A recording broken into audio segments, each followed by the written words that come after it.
And with the Big Ten expanding, right, you do not want to get lost in the shuffle in this conference moving forward. Right.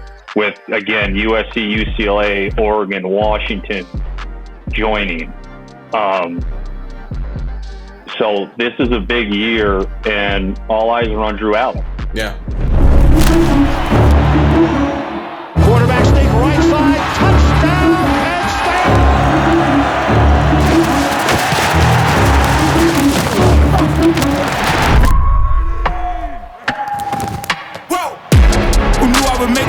College football tees, college basketball tees, whatever you need, Mercury has you covered with the best merch out there. We're talking about high quality clothing, inexpensive, and the best part is I have a 15% discount for everybody who goes and gets some right now. Use the code below, hit the link in the description, and go get your merch now. Use the code to get 15% off. What are you waiting on? Go do it. What's going on, folks? Back again. Brandon and we've been a little slow getting back into it after the spring game weekend just because of the amount of stuff that we had pumping out. But couldn't be more excited to have one of my brothers in my position room, Matt McGloin, jump on here, the Scranton Scrapper himself. Matt, what's going on, brother? I'm glad that nickname stuck around. Yeah. But I appreciate I appreciate the opportunity to be on, Christian and Brandon. It's actually been a little while since I've been on a podcast and talked a little football, talked the NFL, talked Penn State a little bit. So I'm looking forward to the opportunity. Thanks again, guys. Well, I was going to ask you. I know we'll get into your career now a little bit down the road on this pod, but I want to ask you about getting to the space. You were on air broadcasting and things of that nature, talking ball. Do you miss that at all? Do I miss talking football in a broadcasting side? I do actually. Yeah. It's funny. I majored broadcast journalism at Penn State. So when you envision your life, right, you have it all planned out. I would have, if you had asked me when I first started, I would have said, I'm going to play till I'm 40 and that's it. And then I'll walk right into the booth, man. And I'll do that. And I'll enjoy doing that. Listen, obviously, things don't always turn out the way you hope. But I was fortunate and blessed to receive a degree and to graduate from Penn State University. And I was able to use that for a short amount of time. I still plan on using that in the future. I don't ever think I'll fully get out of broadcasting or sideline reporting, radio work, whatever it may be. I think for me, it scratches that itch that I think we all have as athletes that you miss. Heck, I still miss throwing the football around. There's something different about being out on the field. And even when I'm in Beaver Stadium, I put both, it's weird. You guys may think it's weird.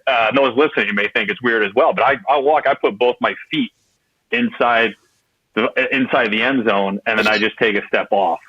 I don't know what it is. Yeah. It's strange, but it's just a feeling. It makes me feel really, really good. But anyways, I did a lot of radio, a lot of sideline reporting. I've been in the booth, Big Ten Network, Sirius XM, had the chance to work with Steve Jones and Jack Ham for a year, on the sideline, which was awesome, and, had the opportunity to do it again the following year, but I declined and, went a different way and did some other things. But you're right, Brandon. I know we'll probably get into it a little bit, but I did have a bit of a career change over the past year and a half or so, which I'm very proud of and very happy. But I still would like in some way, shape, or form to be involved in the football media world, I guess. What that is, I guess time will tell. It's interesting because what that is always changing too. You have all the podcast stuff, and like you said, you have the traditional sideline things, and that's what I think so cool about what I think B and I are trying to embark on here is just giving us lettermen a space to bullshit, man. Back and forth, reminisce a little bit, give our takes on what's going on, our expectations, because I just even thinking back to when we were there, like we didn't really hear what our guys were saying about us, like what the expectations were from them. And I think it's so powerful and so cool in today's media structure that you can do that now. There's probably kids on the team that see these short form clips or whatever on socials, and they get to see what the past is expecting of the present, which I think is really cool.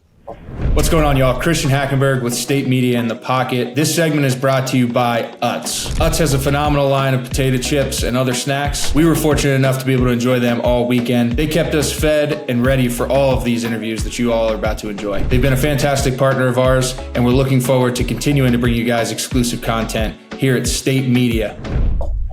It is, and I say it all the time, and I don't think, like when you're in it, you're in it. So when you're there for 4 years or there for 5 years, you don't see the full picture. You don't obviously have the opportunity to take a step back and say, wow, this is what I was a part of. This is where I came from. This is now what I will be a part of for the rest of my life. I say it all the time. You don't wear the brand for 4 years. You don't wear the brand for 5 years. You wear it for the rest of your life.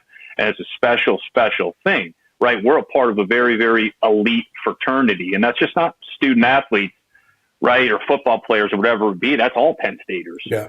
I mean, this is a special, special group. And I'm 34 years old. The older that I get, I realize just how truly special that is. But you're right, Christian, to have something like this, to, have guys, because I can tell the same stories as the guys from the 70s, the 80s, the 90s, right? Because we all went through the same system. We all did the same things. We all played for the same coach, right? So that connection is there, and it'll always be there. And that's a special thing to have. And that's nothing against, right, the Bill O'Brien era or the James Franklin era, because that connection is still there with those guys. I think it's a little different with that older generation, right? Because of Joe and how long he was there. But I mean, when you say you're a Penn State letterman or you're a Penn State football player or whatever it may be, I mean, you immediately think of Lash, you think of Beaver, right? You know what 5:30 in the morning in January feels like during conditioning drills, right? You know what those lifts are like. You know what the film sessions are like. You know what riding the blue bus is up to Beaver Stadium feels like. Right. So whether you know someone or not, I mean, you're connected to that person. And I think too, right, it's just not what they did on the field. I think when you wear the blue and white too, this person that you're talking to takes their role and their responsibility off the field just as serious as they do on the field as well, because that's what's in. Christian, you're saying the expectations, right? For me, that's what's expected when you're a Penn State football player. Yeah. No, that's good stuff. And to kind of piggyback off that, I think we'll start here. What's your interpretation of where the program is right now? And you can get as granular as you want, like X's and O's, Coach Franklin and the position that we're in terms of, the whole restructure with the college football playoff, the success we have had up until this point. I always like to get guys' opinions on that, and specifically from the Joe era and guys who played for Joe for an extended period of time, because I think I never got that opportunity, and I thought that I always think it's unique to see because of everything you laid out. There's so many of us that played for a singular guy, and change really isn't widely accepted in this realm at times. But it's cool. Like I said, I think it's always cool to kind of open up with that.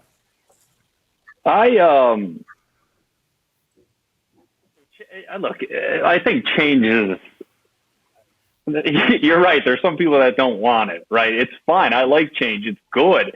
I like change as long as the values, the history, the tradition, and what we represent stays. That's all I fight for. That's all I want. I don't care about this. I don't care about that. I don't care about this direction, whatever it may be, right? But the values and our history and our tradition and our legacy and what it means and what you represent as a Penn State football player, as a Penn State student athlete on the field and off the field, right? As long as that remains the same, I mean, wins and losses, it is what it is, right? You're going to have good years. You're going to have not so good years, right? But I think what has always separated Penn State and what has always made us so special is that we accepted the responsibility of being active in our community. We accepted the responsibility of going to Penn State, understanding we were students first. We were working towards our degree. We were there to become great teammates. We were there to become great men, there to become great leaders.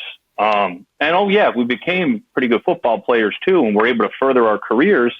Then that was a bonus, right? But I mean, again, I've talked about it a lot. You know, for me, where I played for Joe for 4 years, and I played for Bill O'Brien for my 5th year. I don't get to the NFL without either one of them, but I certainly don't get to the NFL without Bill O'Brien. Now I know people have their opinions on Bill O'Brien, and and it is what it is, whatever. But I mean, you play for him, Christian, right? I mean, I got a doctorate in 11 months of football. I did, but the 4 years with Paterno, really, I was able to, strengthen the traits that I had to then walk in as a 5th-year senior with Bill and be able to understand what he wanted from a maturity standpoint to lead a program during a really, really dark time and a dark period. Yep. But I learned more about life from Joe, and the things I learned from Joe, I use every day as a, elected official, right? A father, a husband, whatever. I use all those things I've learned, as well. So, I mean, I consider myself a lucky individual to have been on a team where, you had one of the greatest of all time coaching, and then one of the better offensive minds, I think, in the game today, and Bill O'Brien, and in terms of, to really answer your question, because I know I was dancing around it a little bit, about where, the program is now and the state of the program is, I think this is a crucial year. Expectations are higher than they've ever been. Michigan isn't on your calendar this year, but USC is, UCLA is, right? You're going to play Ohio State. It doesn't get easier for Penn State. And with the Big Ten expanding, right, you do not want to get lost in the shuffle in this conference moving forward, right, with, again, USC, UCLA, Oregon, Washington joining. So this is a big year, and all eyes are on Drew Allar. Yeah. And this segment's brought to you by Family Clothesline. They kept us looking sharp all weekend. I'm currently wearing one of the Lulu Polos. It's a Family Clothesline exclusive. Make sure you guys check out Family Clothesline for all of your Penn State apparel needs. Yeah. Hey, that actually leads to what I was going to ask you, and you touched on it, the pressure of this year, and talk about it with Hack all the time. And we had some great interviews and convos with the quarterbacks up there, Drew included. How did you handle pressure? 'Cause I give you a lot of kudos, whether you realize, and I don't think we've really spoken, but as I started to get recruited by games and really at my seat, you were at the helm handling that pressure through the dark times, as you said, but still gracefully, scrappy as you are, being the leader of the Penn State football program. What would you give in the QBs, Drew, as you just said, has a lot on his shoulders? I ignore the noise. Right? I mean, I don't you have to build this, as football players, you live in a fishbowl, right? So but you have to understand that, you have to accept that, but within that bowl, you have to build your own bubble. And I don't care what is said outside of this bubble. I never did. I don't care what you're saying on Twitter. I don't care what you're saying on Facebook. I don't care about social media. I don't care what you're writing about me in the paper, because it doesn't matter. I care about what my teammates say. I care about what my coaches say. I care about what my family says, right? I don't I know what I'm doing, and I know what I'm doing is right. And as long as I can continue to do that and stay on that path, then I know I'm going to be fine, right? I mean, you guys went through it, right? Chris, you went through from a quarterback, right, mindset as well, and that vision. Like, I didn't care what you had to say, right? I always felt that way. Like, I'm going to do it. I'm going to do it better than anybody else because I'm going to be more consistent than you, right? I'm going to be here every day. I'm going to be well prepared. You're not going to outwork me. I'm not going away. I'm going to continue to fight until, right, the phone stops ringing or until, like, somebody physically says, hey, bud, you're done. You're done. You're done. But that's the mentality that I think he's got to have here in year 2, right? I mean, he's got to, like year 1 in a way, right? I thought at times it was very too calm almost, if that makes sense. Right? I mean, he now needs to be the one to win the football game. Yeah. That he's got to make the throws on third down. He's got to make the throws in the red zone. He has to be the one to win the football game. And Christian, the difference, right? He has to want to be the guy with the ball in his hand to win the football game. Because I can tell you another thing, and again, this is completely different than when I played, right? Because the fear of losing a season when you decide to transfer is not there anymore, right? I can just go. I think this Pabula kid is good too. He's a good football player. And if I was a Big Ten school, I'd be calling his parents every day saying, hey, your kid can play for us here. Yeah. So, like, and the competition is great. And I love competition. I think it's a wonderful thing. But, like, he's got to be the guy this year to win football games and to make the big plays for Penn State. I mean, Christian, I mean, going back, we finished 2012. You came in 2013. I mean, and O'Brien threw you to the wolves. Yeah. So, but that was because that, and again, this is a lot what I'm talking about here. Cause like, I was a fifth-year guy. I had played football games. I played in a lot of games. I played in a lot of moments. I was a starter. I got benched. I was a second string guy, right? I was all over the place, right? I redshirted.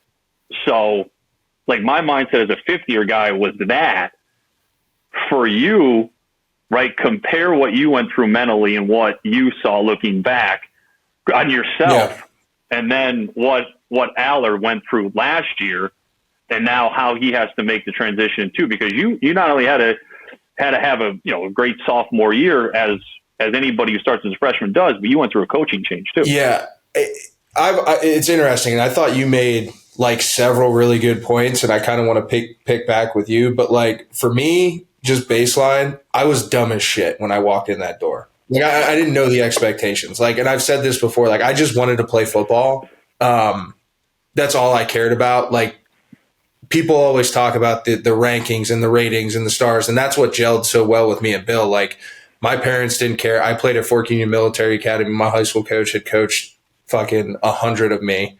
Eddie George, like, so like I wasn't anything special. Like, and Fork Union's kind of its own little bubble, like you're saying, like a fishbowl, like it really is. Like it's just so old school. So like all I cared about was playing football. So when I stepped into it, like I had no idea of the bigness of all that stuff, like all that noise that you were talking about. I went to these things, like when I was asked to go to these things, I did what I did and I competed and had fun, and like, but I just never focused on it. Like it was never a thing until I got up there. So like to that point, you talked about Drew ignoring the noise. I think especially in today's world, there's so many more avenues probably than even when you were there of people to get to you. And it's almost impossible to ignore it. And I've always said, when I've talked to Drew, I said, I think you need to then replace it. Right. And I, like, you know how Bill was, like I would get lost in the process with him. Like I would replace the noise by I'd meet with him 3-4 nights a week. I'd just go up there after study hall. We'd study defenses. It would get me more prepared. So I would replace the noise with whatever my weekly regimen would be, and getting to know what the guy who ultimately decided how I performed, or as you know, like taught you how you could potentially make yourself perform. That's how I replaced it. And I love that. It was just a great outlet because I had a little bit of that golden retriever syndrome in me where I really care about what other people think. probably more so than even you. So like, I'm trying to figure out Drew from that side of it and what really makes him tick. And I've had this conversation several times. Like, I think what you said, like, he needs to be the guy who makes those like timely plays because he has all the talent in the world. And it's hard to like put your finger on exactly what that is. Some people say, oh, he needs to be more vocal or he needs to be more of a leader. I don't even think it's that. Like, some guys are like that. Some guys aren't. Like, I wasn't a super vocal guy, but when I said something, people listened because I think I backed it up with when I had to make a play, I made plays. And like, there's many different ways to do it. Some guys, chew people's asses and they respond that way. Yeah. So like, I don't think Drew really knows what that is because he's such a good kid. And then to your point, he hasn't ever like stepped out there and done that. So it's really interesting. And then the transition, I think those things come organically. And to your point, like, I got thrown to the wolves. So I was put in situations where I had to go win football games at a really young age. And that's something that did carry, like, whether I was playing really good or like my sophomore year where it was just like this, a lot of times there were still 2 minutes. I was like, give me the ball. And we won a lot of games that way while I was there.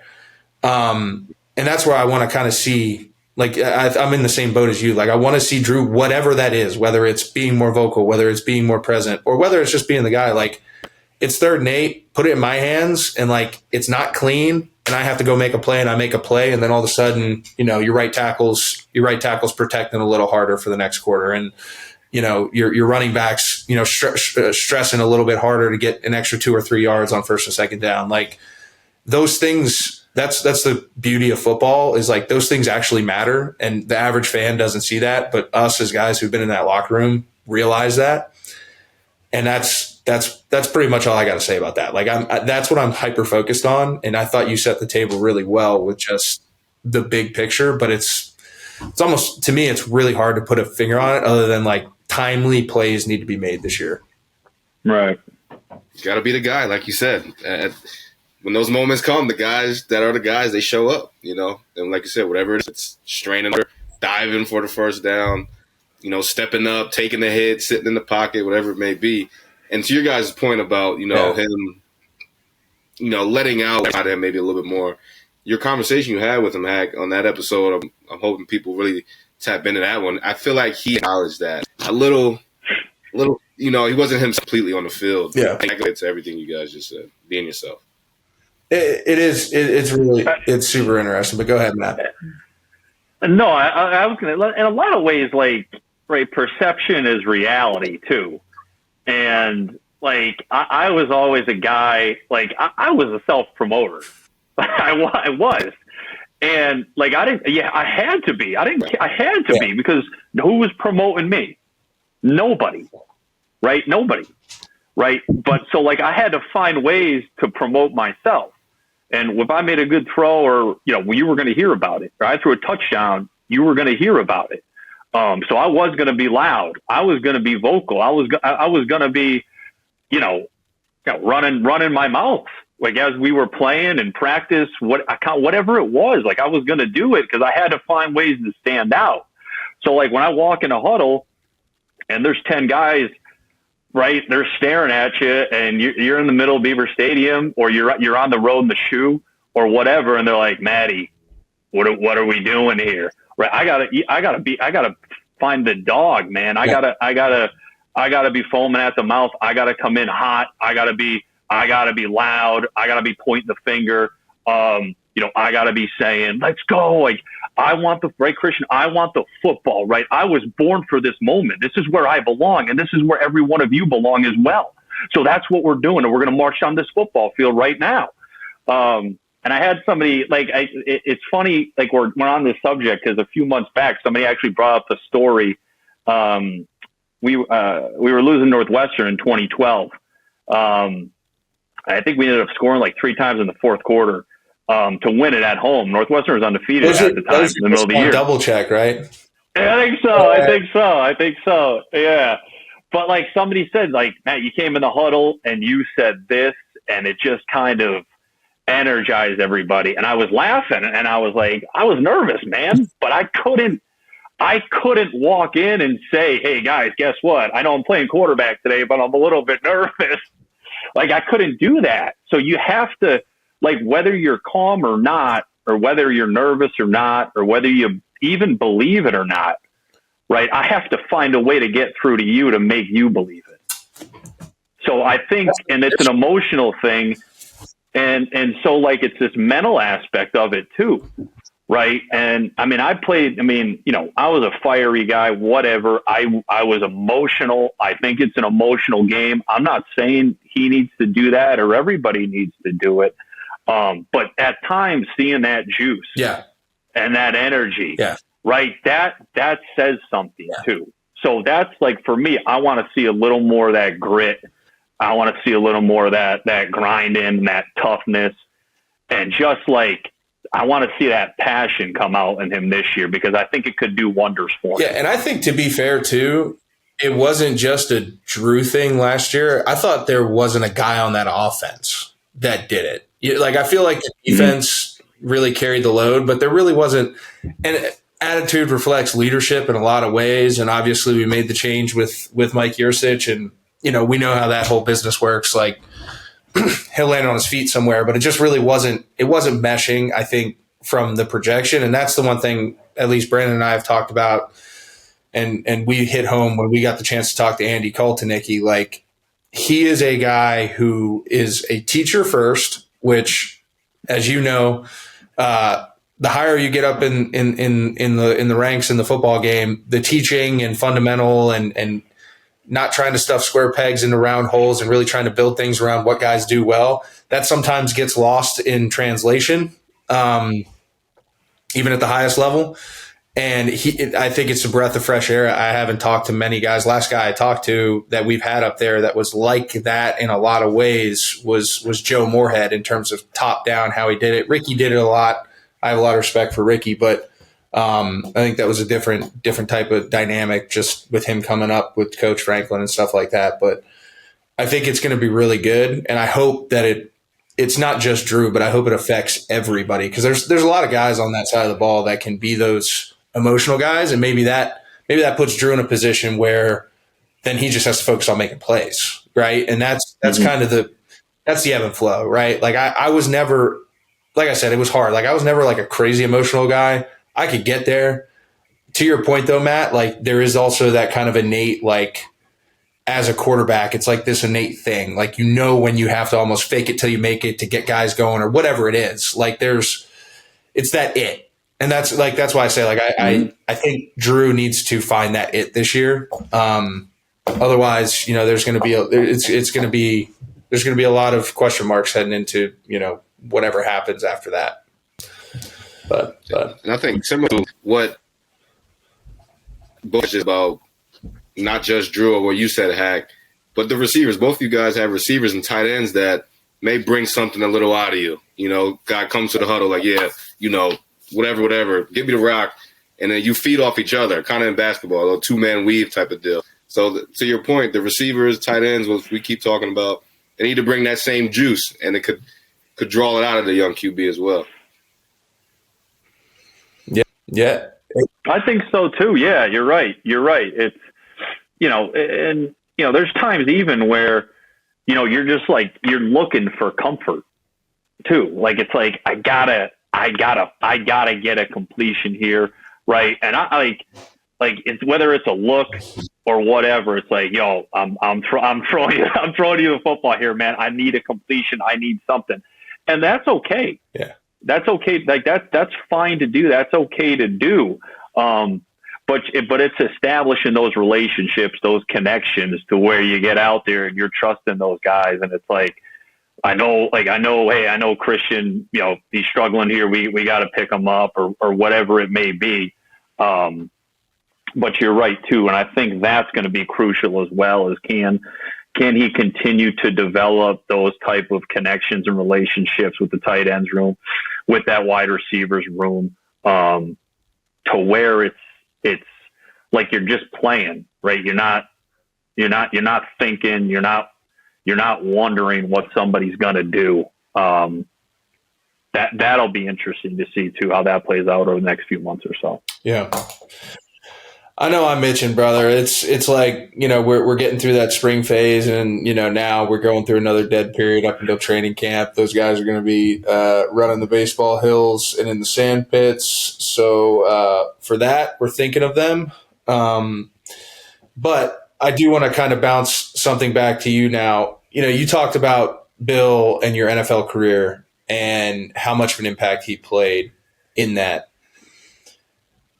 Elaborate on that for me, right? Like, yeah. I have a unique perspective, but elaborate on kind of that whole accumulation of everything that played into that.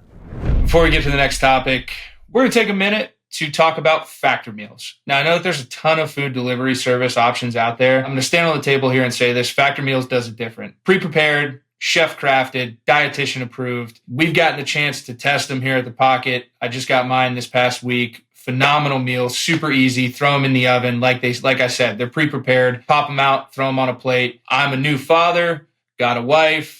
I'm unfortunately the one that does the majority of the cooking in the house. So whenever I need a break, this is a great option for me. Meals, 2 minutes or less. They got snacks. They got smoothies. They got little juice drinks. It's super flexible. It fits into my schedule when need be. No mess. I also do the dishes. So therefore, minimal dishes when it comes to preparation with Factor Meals. Really, really, really highly recommend them for your day-to-day operation. So if you like what I'm talking about, if you're picking up what I'm putting down, please head over to factormeals.com/pocket50 and use code pocket50 to get 50% off. That's code pocket50 at factormeals.com/pocket50 to get 50% off. I know that's a lot of pocket 50s, but you guys get the gist. 50% off to cut into about 75% of your meal prep time. Phenomenal, and I highly recommend it. So, right, there's times like when you play the game, and at least in my experience in my career, like you're going through the process, and there's days where you're like, am I wrong? Am I taking crazy pills here? Like, is that what's going on right now? Because I think I'm seeing something different than what everyone else is seeing here. Right. And that I fought that fight every day, the days of like, you're walking over early in the morning and you've got conditioning sessions and you're like, what the hell, what am I doing, man? Just go home. This isn't it, man. Just stop, go home. And yet you keep marching on, you keep going through it, you keep going through the process because you can't, I couldn't get over two things, right? I couldn't get over the alternatives, right? If I stopped going, then would I regret it? And then if I kept going, what could I make of it? Right. So I mean, there's only one or two ways you could go. So I chose the latter, right? I'm going, yeah. Because I couldn't get past, right, the what if aspect of it. If I just hung it out, if I just stuck it out, if I went for another week, another month, right? If I kept grinding here and I kept grinding. So, I mean, I did that in the Paterno era, right? It wasn't easy, right? I mean, I was in constant competition with 4-star, 5-star guys and would start games, wouldn't start games, would come off the bench in the second quarter and play the rest of the game, but I didn't start the game, right? So it was stuff like that I was going through. And then Billy O took the job, and right after spring ball, I was named the starter. So I'll never forget that day, right? Because that was the first time I was told you're the starter and you're the guy, and here you go. Right. I was literally walking back to my apartment, right there in right where Nittany Apartments. So that long stretch that you can walk it. I'm literally by myself, and I'm like, yes. I'm yelling to myself, how jacked up I was. I mean, I knew, right. I mean, I knew how demanding of a guy he was, and I think he knew how bad, and I'm not patting myself on the back. This is how it was. But I think he knew how bad I wanted it. right? I just want it like, man, listen, I'm here, man, right? Like whatever, man. Like I'll do whatever I can to succeed and to win and be the guy and to play well. And I think he saw that. I think Fitz saw it in the weight room, you know, and I think we just gelled. I got yelled at every day. That's no secret. He ripped my ass every single day on the field. But he's demanding. He expects a lot of his quarterbacks. He expects you to be well prepared, right? I mean, Christian, he said it all the time. Like, he's like, I don't play. He's like, I don't play the game. You guys play the game. So if I give you a call, if I give you a play and you don't like it, just call something else or change it. I was the wrong guy to say that to, because I would change stuff all the time. And here's a quick funny story. I was Indiana 2012, and I was like 4 yards away from breaking Zach Mills' single game record. And at Beaver Stadium at the time, guys, they didn't put yardage or stats on the Jumbotron or the scoreboard. They did it in away games, but not at Beaver Stadium. So I didn't know I needed 4 yards. And I guess like the call came from upstairs, like late in the fourth, like, Bill, Matt only needs a few yards to break the single game record. I guess Bill snapped out on the phone. He's like, I don't care how many yards he needs, blah, blah, blah. But had I known, what I'm getting at is, had I known, I would have called my own play immediately and broke the record, and I would have taken the yelling at when I got to the sideline. But like, he treated you like an NFL quarterback. He treated you like a professional, right? It was, here's what's expected, here's what you need to do, right? You're walking up, you're making all the calls, you're making the mic points, you're making the protection calls. What's the front? What's the coverage? What's everybody doing? Here's your alert. Here's your built-in for cover zero. Always have a plan, right? We don't want to run bad plays, right? Everything is a positive. Everything is a positive play. Everything is the absolute best play that we can run at that point in time for our team and for our offense. And that's really what he hammered at. That's really what he tried to get across.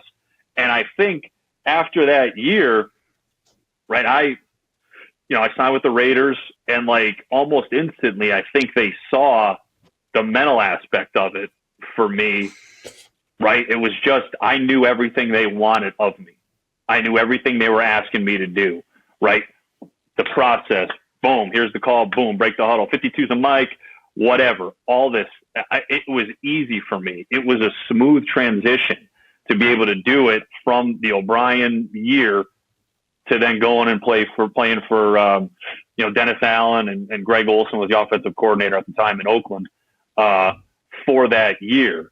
But like, you can be whoever, like you could be the most gifted guy physically, but if you can't do it mentally, you have no chance. Yep.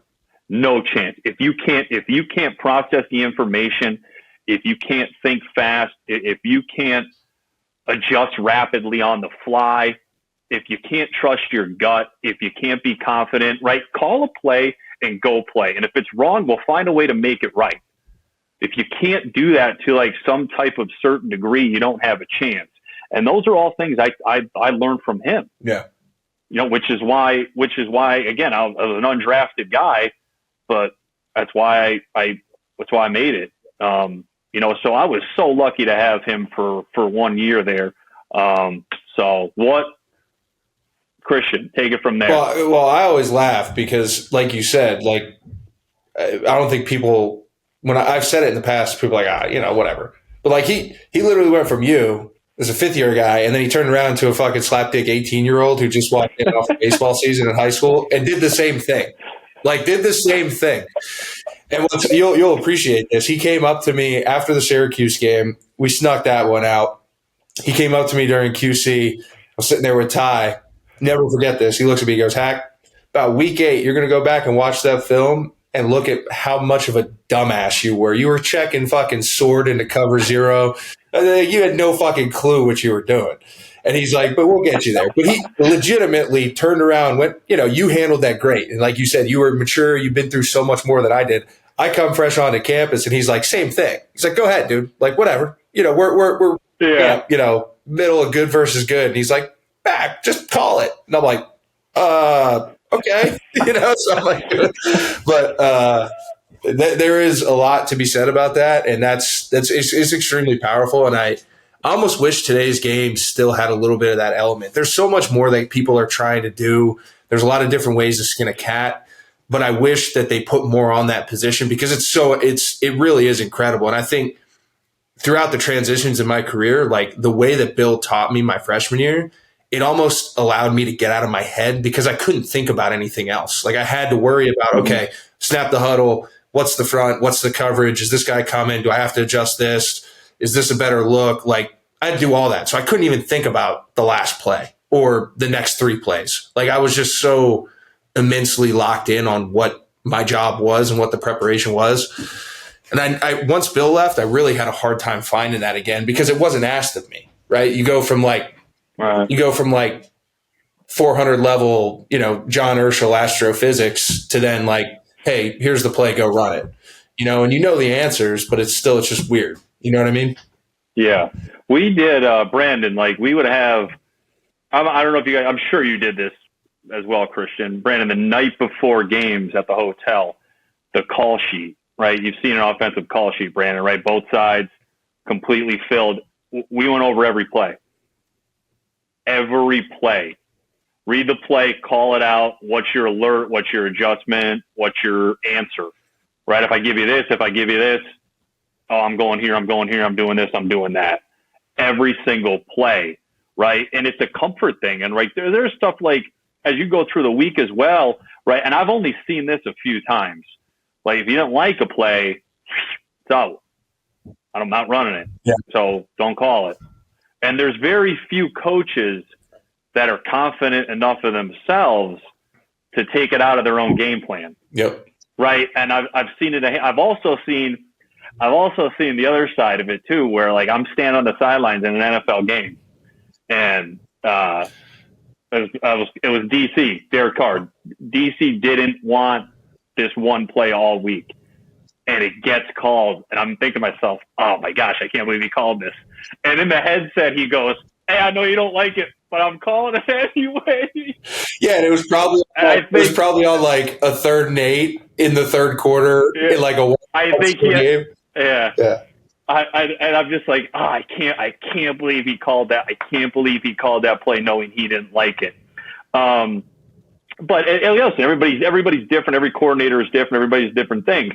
But like, if I'm not comfortable with a play or something like that, I don't want it in. I don't want to see it. I don't want to run it. I'd rather just run something else that we can dress it up, with a shift or emotion or an adjustment or whatever it may be. And let me just run the same play until we get better at that play, right? I mean, but Bill was great at that too, right? I think he learned a lot about you, Christian, and who you were. I think he learned a lot about me and who I was. And it was kind of like, all right, this is what these guys do, and this is what these guys do well. Yeah. So I have to find a way to build my offense around what these guys can do and what they're capable of doing and what their strengths are. Right? You don't see that a lot either, right? I think anymore we see, well, this is my offense, and you're either part of it or not. And it's like, no, everybody is unique, everybody is special, and everybody is different. And it's your job as a head coach or a quarterback coach or coordinator is to find the best way to use this guy. And now I get this impression from Coach K. I think he is that type of coach, which I really, really do enjoy. And so I'm anxious to see what he's able to build for this team, because that's the way it should have been. And I know now with this guy that that's the way it's going to be. So I'm really happy to see it, because that's how you do it. That's how offenses are built, and that's how you get the most out of the guys and the talent that you have. Yeah. Hack and I talked about every season this past season, and it really showed his face. I think against what the coordinator, they know what they have, and they guided him through that game, and obviously put him in advantageous positions to do what he does best. And at times last season, we saw that with Drew in the offense, and then we lose it, and the offense goes out the window at the same time when we lose that flow of, choosing the right plays, getting them in the rhythm and things of that nature. But just listening to you guys talk about the quarterback position, you talk about but nights before the games, most we had was the quiz, you draw your blitz averages, maybe a slight alteration to check from that, but that was about it. Quarterback position. Yeah. Quarterback position is a lot of slack, but people, man, they don't know. We chase ghosts. Yeah. That's what we do. Exactly. We chase ghosts. We just react. We react. 3x1, okay, here, we're doing this. They go 2x2. They switch 2x2. We'll with that. 2 plays tops. I think too, a lot of it is, and this is going to like for Drew Allar this year, it's like he needs the answers to the test, right, before the game, right? That's what he needs, right? Every single play, every single moment, right? I want to see like him truly get to understanding situational football and where he is on the field and what how much time is left and what the score is and like what the yardage is. Am I backed up? Am I midfield? Am I on the fringe? Where am I at in the red zone? Do I have 3 points in the bank? Right? How are we playing? What's going on? Am I playing completion-driven football? Am I just managing the game at this point? Or am I confident enough to just rip this thing wherever the hell I want right now?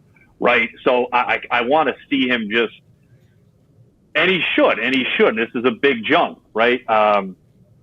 He should really become and focus on becoming that student of the game, right, this year here in year 2. So, because you're right, you said earlier, Christian, everything is there. Talent there, arm strength there, like about as physically gifted as I think you're going to see in college football. Yep. So it's all upstairs now. It's all upstairs. So let's get to what B was talking about. So give us the Matt McGloin life updates now.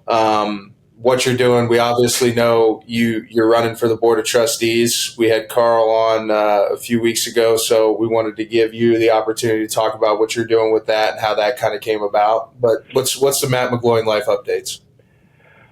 Yeah, I appreciate that. Yeah, and I just, I know, listen, we're talking football here. I am running for the Board of Trustees, something I wanted to do for a very long time. So I'm very fortunate and blessed to have that opportunity and to be, running with Alvin DeLevy for that. It's been a great process thus far. So very excited about that. And again, very, very fortunate to have that opportunity. But I'm currently commissioner in Lackawanna County here in Northeast PA. I think I knew I would run for something one day. What it was, I wasn't sure. Didn't know I wanted to be home, right? We have a 5-year-old and a 2-year-old. We have 2 boys, so it's a hectic time in the McGloin household. We're busy, but it's a fun busy. So for me, like being home, making breakfast in the morning, taking our oldest to school, right? Being home, like that's what I wanted right now in life, and being able to do that with being a commissioner. It's a very, very good place to be in, I think. And I'm certainly enjoying it. I love my home.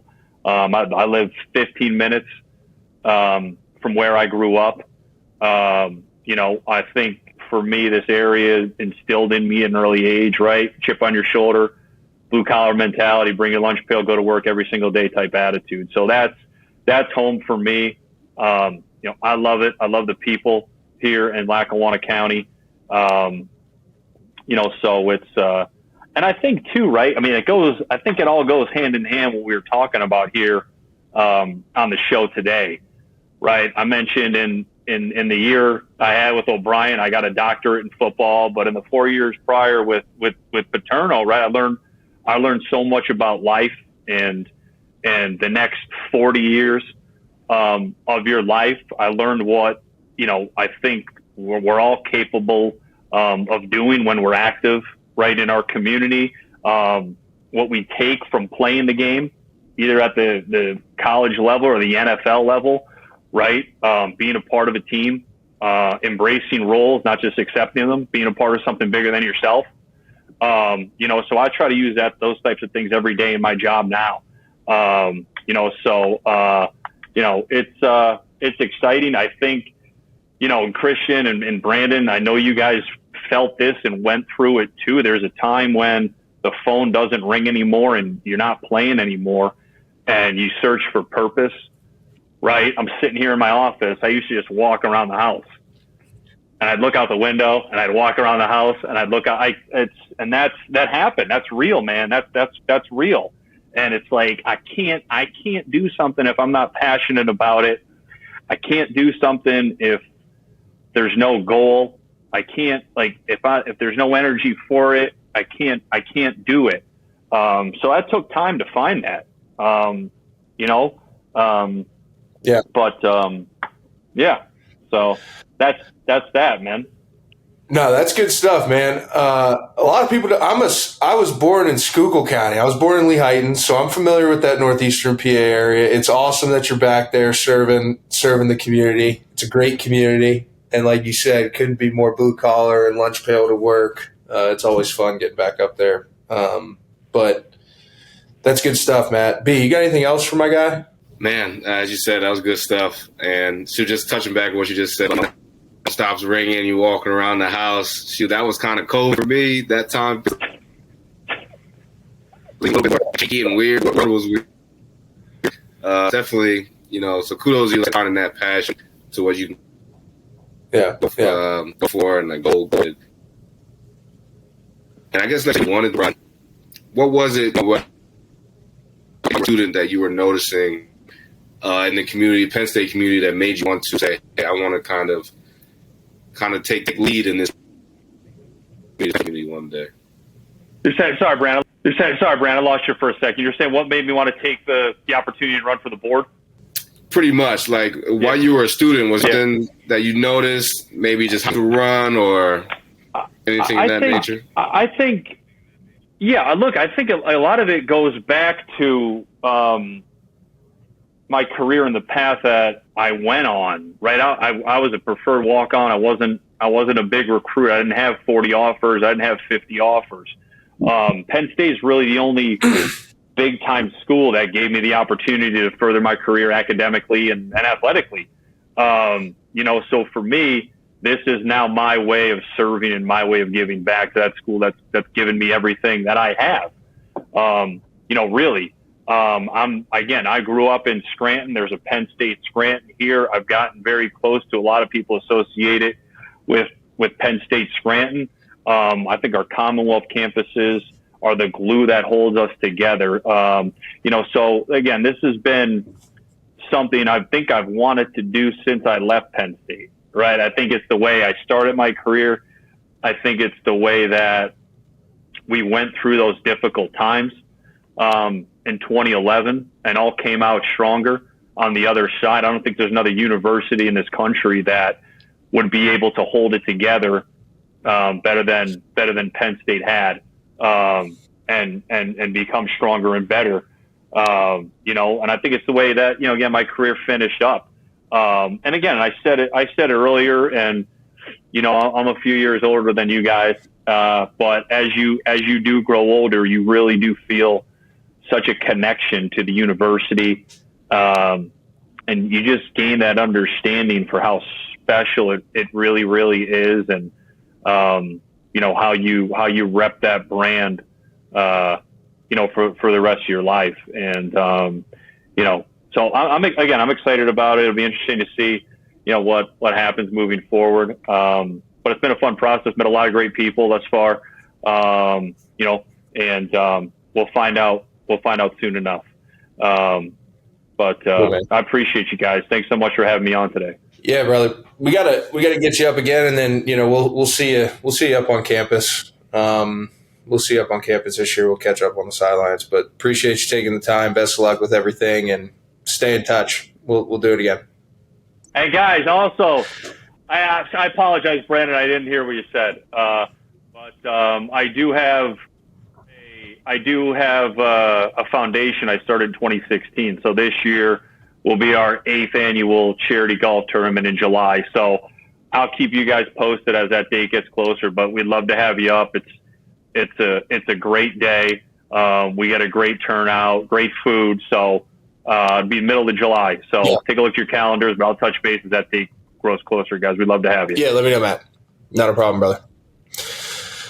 All right, we appreciate it. I'm gonna. That's here. I'll do an outro. Outro 1, 2, 3. That's it for the pocket. Had our guy Matt McGloin. As always, trying to bring you guys the best Penn State content. Make sure you follow us on all our socials, and we'll see you guys next week.